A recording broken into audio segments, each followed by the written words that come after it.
votre agence joue un très grand rôle en Afrique. Que pensez-vous dans les prochaines années? Est-ce qu'il y a une stratégie d'augmenter cette contribution du partenariat marocain?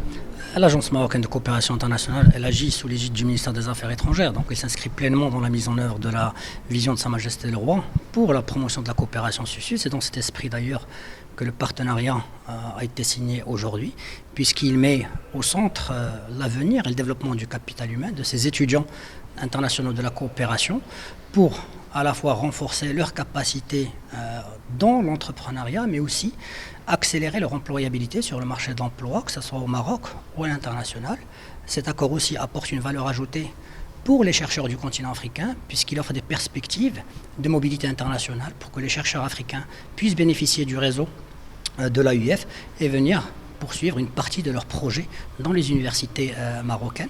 Enfin, le dernier volet, c'est toute la dimension digitale que cet accord va permettre, puisque à travers cet accord, les étudiants internationaux de la coopération du Royaume pourront bénéficier de tout le dispositif numérique que l'AUF a réussi à mettre en œuvre et en place avec ses différents partenaires universitaires, qu'ils soient au Maroc ou dans le reste du monde, et ça c'est très important. L'agence compte combien d'étudiants africains en ce moment?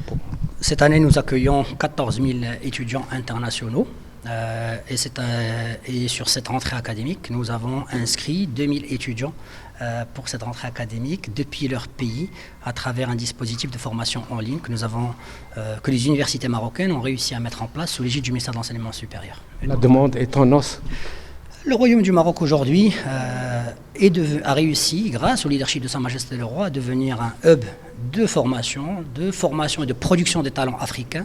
Nous l'avons vu, plusieurs ministres, plusieurs dirigeants, plusieurs décideurs africains se sont formés au Maroc, et ça c'est la consécration d'une vision qui a toujours uni le Royaume à l'ensemble des peuples africains. Une différence entre le développement de la francophonie et des freins de développer cet enseignement de français, notamment en France et dans d'autres pays de l'Europe.